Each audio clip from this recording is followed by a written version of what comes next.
Hello, हाय, नमस्कार। मैं हूं सौरभ चंद्र केसरी और अपने यूट्यूब चैनल में आपका स्वागत करता हूं। जैसा कि इससे पहले वाले वीडियो में हम लोगों ने चैप्टर 2 अमेरिकी स्वतंत्रता संग्राम पढ़ लिया था, पूरे किताब को रीडिंग कर लिया था और मैंने वादा किया था कि जैसे जैसे मैं किताब पढ़ाऊंगा फिर उस पे आधारित जितने भी संभव एमसीक्यू बन सकते हैं उसको बना करके आपको करा दूंगा। तो चलिए, आज का पहला प्रश्न है। पहला प्रश्न कह रहा है कि अमेरिका का पता किसने लगाया। तो जो प्रश्न एकदम दिमाग में चल रहा है हम लोग उस पर बिल्कुल टाइम नहीं देंगे। क्रिस्टोफर्स कोलंबस, ठीक है। आंसर क्या हो जाएगा? क्रिस्टोफर्स कोलंबस 1492 की बात है। इन्होंने अमेरिका की खोज की और उसे नई दुनिया का नाम दिया गया, नई दुनिया, ठीक है। नई दुनिया का नाम दिया गया, जो कि हम लोग पढ़ चुके हैं, भौगोलिक खोज के अंतर्गत है, ठीक है। नेक्स्ट प्रश्न की ओर बढ़ते हैं। नेक्स्ट प्रश्न कह रहा है, अमेरिकी स्वतंत्रता संग्राम का नायक कौन था? जेफरसन, वाशिंगटन, रॉकिंघम और कार्नवालिस। तो याद रहे, नायक पूछा है तो नायक इसका सही जवाब हो जाएगा हमारा जॉर्ज वाशिंगटन, जो कि सेनापति भी थे और बाद में स्वतंत्र अमेरिका के प्रथम राष्ट्रपति भी बनते हैं, ठीक है।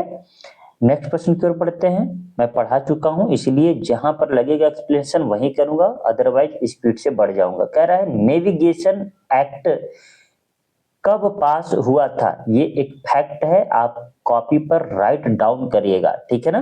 तो नेविगेशन एक्ट मेरे दोस्त 1651 में पास हुआ था, आपको याद रखना है। आगे बढ़ते हैं। नेक्स्ट प्रश्न है, महत्वपूर्ण है, इसको पढ़ा चुका हूं। फिलाडेल्फिया का दूसरा सम्मेलन किस वर्ष हुआ था? देखिए, दो सम्मेलन हुआ था, प्रथम और द्वितीय। और अगर आप किताब पढ़े हैं तो निश्चित रूप से इस सवाल में आपको कोई भी टाइम लगने वाला नहीं है, आप उड़ा देंगे। तो इसका जो सही आंसर है 4 जुलाई 1776, और यही स्वतंत्रता की घोषणा कर दी जाती है। भले ही स्वतंत्रता 1783 में मिलती है, लेकिन जो स्वतंत्रता का बिगुल है वो फूंक दिया जाता है 4 जुलाई 1776 को फिलाडेल्फिया के दूसरा महासम्मेलन में, ठीक है। जबकि प्रथम सम्मेलन की बात करेंगे तो मैं प्रथम बता देता हूं, 19 तारीख को 1775 में था, ये 1775, ठीक है ना। और ये कितना है? 1776। दोनों डेट आपको याद रखना है, ठीक है ना। आएगा, अभी प्रश्न आएगा, उसका चिंता मत करिएगा। नेक्स्ट प्रश्न है कि स्वतंत्रता का घोषणा पत्र किसने तैयार किया था? ये देखिए, बीपीएससी में आया हुआ था, बीपीएससी टीआरई के एग्जाम में आप देखिएगा, टीआरई 2 में तो आया हुआ था। और मैंने कहा था कि इंपॉर्टेंट है, लगा लीजिएगा। तो थॉमस जेफरसन इसका सही जवाब हो जाएगा। इन्होंने तैयार भी किया था और इन्होंने पढ़ा भी था, ठीक है ना। जो स्वतंत्रता का घोषणा पत्र है किसने तैयार किया था? थॉमस जेफरसन ने, और उसको पढ़ा भी थॉमस जेफरसन ने ही था। नेक्स्ट प्रश्न की ओर बढ़ते हैं। नेक्स्ट प्रश्न है कि अमेरिकी स्वतंत्रता संग्राम में किस देश ने उपनिवेशों की सहायता की थी? मेरे दोस्त, फ्रांस ने की थी।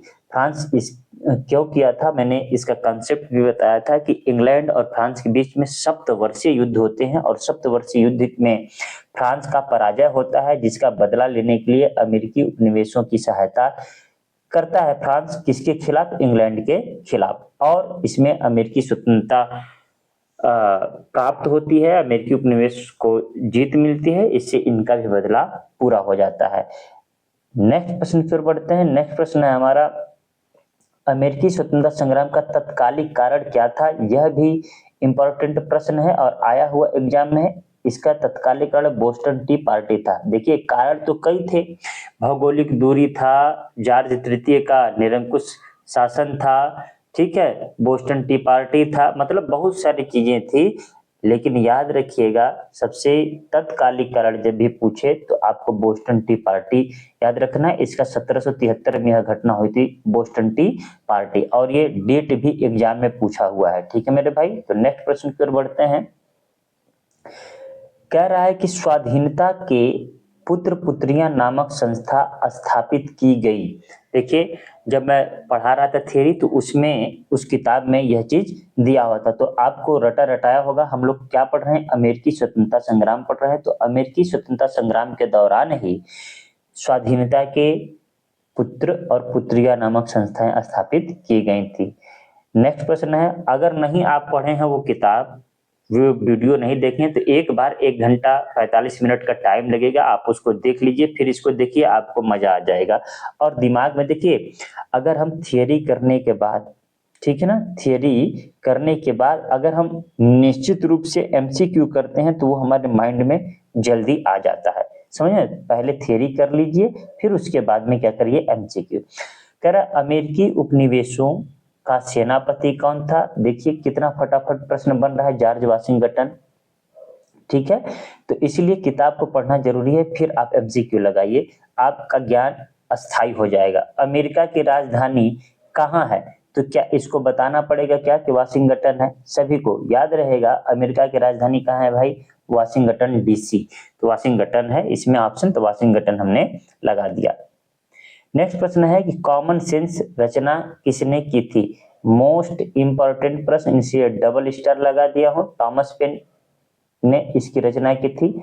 हमने कहा था जिसके पास सेंस होगा वही कुछ लिखेगा, और सेंस के साथ साथ पेन भी होना चाहिए, तो टॉमस पेन। ठीक है, मैंने ऐसे याद कराया था। नेक्स्ट प्रश्न है कि अमेरिकी स्वतंत्रता संग्राम में किसी वर्ग ने महत्वपूर्ण भूमिका निभाई थी। मतलब किस वर्ग ने? ये किसी वर्ग की जगह क्या होना चाहिए था? किस वर्ग ने? तो आपको पता है मध्यम वर्ग। क्यों मध्यम वर्ग हम कहते हैं? क्योंकि मध्यम वर्ग धीरे धीरे क्या करने लगता है, उनमें बुद्धिमत्ता आने लगती है, तार्किक हो जाते हैं। ठीक है ना, तो मध्यम वर्ग पढ़ना शुरू कर देता है, पत्रिका के माध्यम से प्रचार करना शुरू कर देता है, और क्रांति भड़क उठती है। तो अमेरिकी स्वतंत्रता संग्राम में सबसे महत्वपूर्ण अगर भूमिका किसी ने निभाई थी तो मध्यम वर्ग। किसी भी देश की स्वतंत्रता में मध्यम वर्ग ही महत्वपूर्ण भूमिका निभाता है, याद रखिएगा। नेक्स्ट प्रश्न की ओर बढ़ते हैं। कह रहा है कि क्रिस्टोफर कोलंबस कहाँ का निवासी था? देखिए जन्म कहाँ लिया था? जेनेवा, तो हम जेनेवा का ही कहेंगे। ठीक है ना, और स्पेन से यह क्या किया था? समुद्री मार्ग की खोज में निकला था, तो यहाँ पर जेनेवा हो जाएगा। ठीक है मेरे भाई। नेक्स्ट प्रश्न है, सप्तवर्षीय युद्ध में किस देश की विजय हुई थी? तो मैंने पढ़ा दिया है कि यह इंग्लैंड और फ्रांस के बीच में यह युद्ध हुआ था, और इसमें जो इंग्लैंड है वह विजयी प्राप्त किया था। मतलब विजय किसका हुआ था? तो आपका जवाब होगा कि इंग्लैंड का जवाब। ठीक है, इंग्लैंड ने जीता था। अब देखिए कह रहा है फिलाडेल्फिया की प्रथम कांग्रेस, वही प्रथम महासम्मेलन कब हुई? तो अभी अभी हमने बताया था 1775 में, बताया था कि नहीं? 1776 में क्या हुआ था? यह द्वितीय हुआ था। ठीक है ना, 1776 में द्वितीय हुआ था। तो नेक्स्ट प्रश्न की ओर बढ़ते हैं। नेक्स्ट प्रश्न है हमारा, अमेरिका स्वतंत्र कब हुआ? तो वही 1776 में। क्या जवाब देंगे? देखिए कितना स्पीड से कर रहा हूं मैं पढ़ाने के बाद, इसलिए कर रहा हूं, इसलिए करा रहा हूं कि आप लोग पढ़ चुके हैं तो स्पीड से करेंगे, सेकंडों का टाइम नहीं लगेगा। ठीक है ना, तो अमेरिका कब स्वतंत्र हुआ? 1776 में। क्लियर है ना? देखिए उसको पूर्ण रूप से तो आजादी मिली 1783 में, लेकिन इसने खुद को स्वतंत्र घोषित कर दिया, स्वतंत्रता के लिए लड़ाई जारी रखा। कह रहा है अब इंग्लैंड ने उत्तरी अमेरिका में कितने उपनिवेश स्थापित किए थे? तो मैंने 13 उपनिवेश बताया था, और 13 का नाम भी आपको दिखाया था। तो यहाँ पर option B is right answer, आपका जवाब होगा 13। ठीक है ना, कैलिफोर्निया, वर्जीनिया, न्यू हेम्पशायर, कई तो बताया था, 13 के 13 आपको याद रख लेना है, एक दो बार पढ़ लीजिएगा, निश्चित रूप से कर ले जाएंगे। 15वीं शताब्दी के अंत में अमेरिका का पता किसने लगाया था? बार बार ये प्रश्न पूछा हुआ है, बार बार ये प्रश्न बन गया। ठीक है, तो कोलंबस ने लगाया था, कोई डाउट वाली बात नहीं है। अमेरिका का पता किसने लगाया? कोलंबस ने। लेकिन अमेरिका को विस्तृत किसने खोजा? तो इसका जवाब होगा आपका अमेरिगो वेस्पुच्ची ने। इसने विस्तृत विस्तृत रूप से खोजा और कहा यह एक महाद्वीप है। ठीक है, तो इसका आंसर जो है कि क्या हमारा कोलंबस हो जाएगा। नेक्स्ट है कि सप्तवर्षीय युद्ध किन दो देशों के बीच में हुआ? तो ब्रिटेन और फ्रांस कहाँ है भाई? ब्रिटेन और फ्रांस या इंग्लैंड और फ्रांस। ठीक है ना, तो यह प्रश्न बार बार पूछ रहा है। नेक्स्ट प्रश्न की ओर बढ़ते हैं। कह रहा है अमेरिकी स्वतंत्रता संग्राम के समय इंग्लैंड का राजा कौन था। कितना मस्त प्रश्न बन गया है। जॉर्ज तृतीय। कौन सा भाई राजा था? जॉर्ज तृतीय। नेक्स्ट प्रश्न की ओर बढ़ते हैं। किस संधि के द्वारा अमेरिका को स्वतंत्रता संग्राम को मान्यता मिली? तो पेरिस की संधि। कब हुई थी? 1783 में। कब हुई थी मेरे दोस्त? 1783 में। इस पेरिस की संधि के द्वारा क्या दे दिया गया था? तो आप कहेंगे कि स्वतंत्रता दे दिया गया था। किसको? अमेरिका को। स्टाम्प एक्ट कब पारित हुआ था? बहुत ही महत्वपूर्ण प्रश्न है, कई बार पूछ चुका है, ये भी पूछेगा 1765 में। ठीक है ना, 1765 में स्टाम्प एक्ट आया और इसमें स्टाम्प एक्ट में जितने भी स्टाम्प थे, कागज थे, उन पे 20 का स्टैंप लगवाना जरूरी होता था। ठीक है ना। अमेरिकी स्वतंत्रता संग्राम में अंग्रेजों का सेनापति कौन था? याद रखिएगा, यहाँ कंफ्यूजन में वाशिंगटन मत लगा दीजिएगा। क्यों? क्योंकि यहाँ पर पूछा अंग्रेजों का, अमेरिका का तो वाशिंगटन था। मैं ये भी लिख देता हूं, डाउट ना रहे। अमेरिका का सेनापति कौन था? अमेरिका का सेनापति कौन था मेरे भाई? तो वाशिंगटन था। लेकिन जैसे ही अंग्रेजों का सेनापति की बात आएगा तो आपका जवाब क्या हो जाएगा? Lord Cornwallis. और यहां से पराजित होकर के यह भारत आ जाता है। ठीक है, नेक्स्ट प्रश्न की ओर बढ़ते हैं। इसका सही जवाब हो गया आपका कॉर्नवालिस, याद रखिएगा। ठीक है, नेक्स्ट, अमेरिकी संविधान कब लागू हुआ? तो अमेरिकी संविधान 1789 में लागू हुआ। बना कब था? 1787 में बनकर तैयार हो गया था, बना था। और लागू कब हुआ था? 1789 में लागू हो गया था।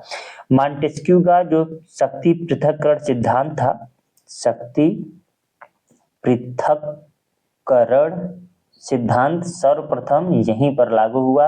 अब विश्व का प्रथम लिखित संविधान अमेरिका का था, जिसमें कुल 7 अनुच्छेद थे। ठीक है, मॉन्टेस्क्यू का जो शक्ति पृथक्करण का सिद्धांत है, अमेरिकी स्वतंत्रता संग्राम के बाद अमेरिकी संविधान ने लागू किया था।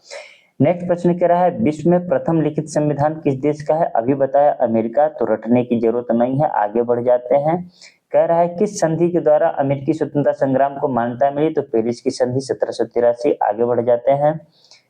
अमेरिका में सबसे पहले किस देश ने अपने उपनिवेश स्थापित किए? तो देखो दोस्त, मैंने एक्सप्लेन किया था, वो किताब में नहीं दिया था, लेकिन मैंने अपने से एक्सप्लेन किया था कि स्पेन ने सबसे पहले यहाँ पर अपना उपनिवेश स्थापित किया था। स्पेन के बाद आ जाते हैं इंग्लैंड और फ्रांस। कौन कौन आ जाते हैं? इंग्लैंड और फ्रांस।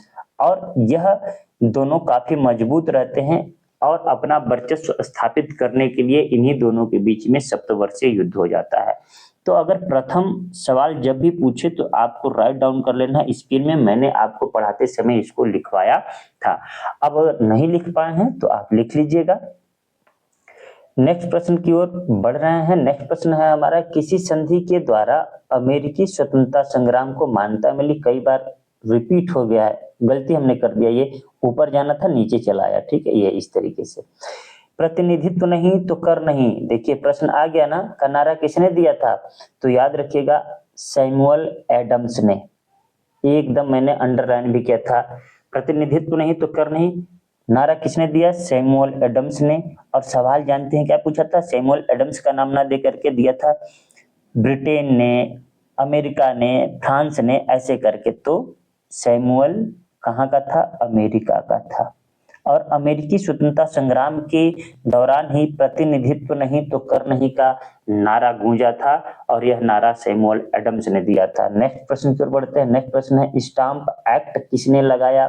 देखिए 1765 में लगा था, प्रश्न आ चुका है, लेकिन किसने लगाया था? तो ग्रेनविले ने लगाया था। ग्रेनविले, इंपॉर्टेंट प्रश्न है स्टाम्प एक्ट वाला, पढ़ लीजिएगा। अगर किताब को मैं पढ़ाया हूं, अगर आपने पढ़ लिया है तो कोई दिक्कत ही नहीं है। ठीक है, और एमसीक्यू भी करा दे रहा हूं ताकि दिमाग में एकदम बैठ जाए। स्टाम्प एक्ट किसने लगाया? ये तो हो चुका है, ग्रेनविले ने लगाया था। नेक्स्ट प्रश्न है हमारा, 5 असहनीय कानून किसने बनाए थे? 5 असहनीय कानून किसने बनाए थे? लॉर्ड पिट, लॉर्ड नॉर्थ, जॉर्ज तृतीय और जॉर्ज वाशिंगटन। तो ये याद रखिएगा एक फैक्ट, लॉर्ड नॉर्थ इसने क्या बनाया था, 5 असहनीय कानून बनाए थे। किताब में नहीं दिया था, अपने से बना लिया हूं। देखिए मैं ये भी कहता हूं, अगर कहीं किसी क्वेश्चन में डाउट हो तो एक बार आप गूगल भी कर लीजिएगा, और गूगल करके अगर हो सकता है मुझसे मिस्टेक हो गया, ठीक है, तो आप जरूर कमेंट करके बताइएगा कि इस नंबर के क्वेश्चन को आप एक बार देख लीजिए, तो मैं जरूर देख लूंगा और सुधार कर लूंगा, ठीक है। लेकिन जितना प्रयास मैं कर रहा हूं, मुझे लगता है मैं बेहतर कर रहा हूं, लेकिन मैं कभी भी ये नहीं कहता है कि मैं परफेक्ट हूं, गलती इंसान से होती है और हो सकती है। स्वाधीनता की पुत्र पुत्रियां नामक संस्थान अमेरिकी स्वतंत्रता संग्राम का है, रिपीटेड प्रश्न हमारे ही वीडियो में। ये देखिए, अमेरिका का प्रथम राष्ट्रपति कौन बना, तो जॉर्ज वाशिंगटन। कौन भाई, जॉर्ज वाशिंगटन। कारण क्या है जॉर्ज वाशिंगटन के बनने का, ये सेनापति थे, ठीक है। नेक्स्ट, बोस्टन टी पार्टी की घटना कब आई, 1773 में। हमने बताया था, एक्सप्लेन किया था। बोस्टन टी पार्टी जो है या चाय पार्टी, यह तत्कालिक घटना थी अमेरिका स्वतंत्रता संग्राम का, तात्कालिक घटना, ठीक है ना, अमेरिकी स्वतंत्रता का। और कब हुआ था, 1773 में हुआ था। कोई डाउट। और यह भी परीक्षा में आया हुआ है, BPSC TRE 2.0, देख लीजिएगा आप लोग अगर कोई डाउट हो कि मैं झूठ बोल रहा हूं तो। नेक्स्ट प्रश्न है, किस क्रांति में नारा दिया गया कि प्रतिनिधित्व नहीं तो कर नहीं, अमेरिकी स्वतंत्रता संग्राम में सैमुअल एडम्स ने दिया था। अभी पढ़ाया हूं ना, तो सवाल को आगे बढ़ते हैं। अमेरिकी स्वतंत्रता संग्राम का पहला युद्ध कब हुआ, कितना महत्वपूर्ण है। अब आपको पता ही होगा कि जब इसने घोषणा किया होगा तभी तो पहला युद्ध हुआ होगा, तो कहे हाँ। तो पहला युद्ध देखिए, कंफ्यूज मत होइए, ये देखिए पहला महासम्मेलन 1775 में हुआ था, और दूसरा महासम्मेलन 1776 में हुआ था, 4 जुलाई 1776, ठीक है ना। और इसी 1776 को इसने क्या कर दिया, स्वतंत्रता घोषित कर दिया, स्वयं को क्या कर दिया, स्वतंत्र घोषित कर दिया, घोषणा हो गया, ठीक है ना।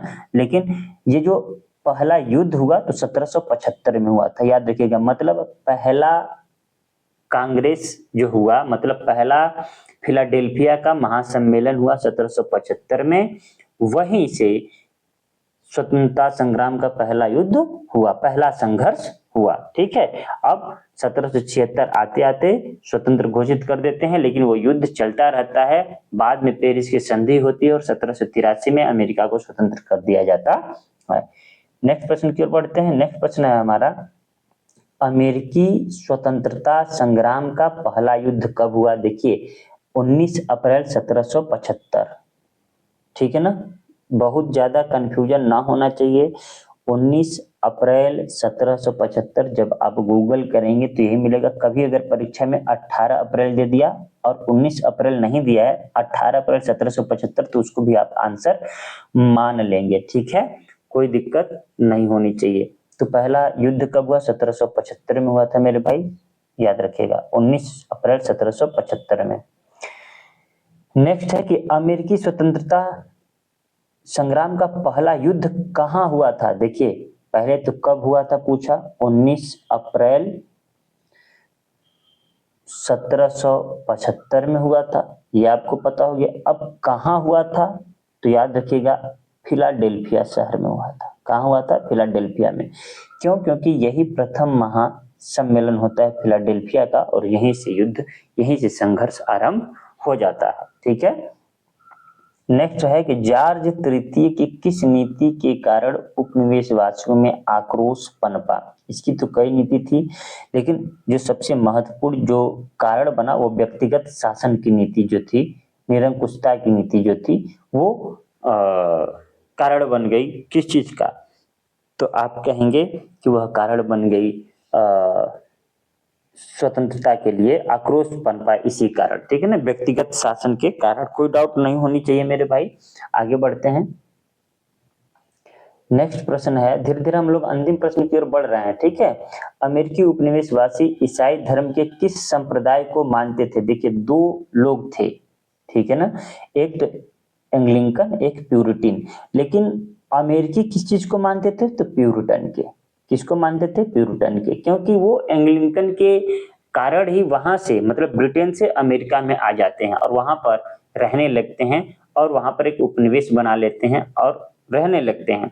अब जैसे ही रहने लगते हैं तो उसमें कारण क्या है, धार्मिक भी कारण था ना, उसी कारण तो ये आए थे। तो ये प्यूरिटीन को मानते थे, मैंने पढ़ाया है, किताब में दिया हुआ है प्यूरिटीन। ठीक है, क्या जवाब देंगे आप, किस संप्रदाय को मानते थे, प्यूरिटीन को, और इंग्लैंड वाले एंग्लिकन को।